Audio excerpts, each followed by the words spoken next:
अष्टलक्ष्मी मम ग्रहे धनं पुरय पुरय नमः। ॐ ह्रीं श्रीं क्लीं श्रीं कुबेराय अष्टलक्ष्मी मम ग्रहे धनं पुरय पुरय नमः।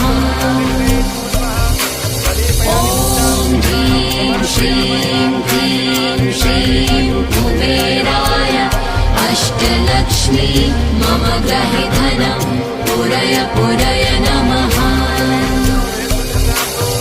ॐ ह्रीं श्रीं क्लीं श्रीं कुबेराय अष्टलक्ष्मी मम ग्रहे धनं पुरय पुरय नमः।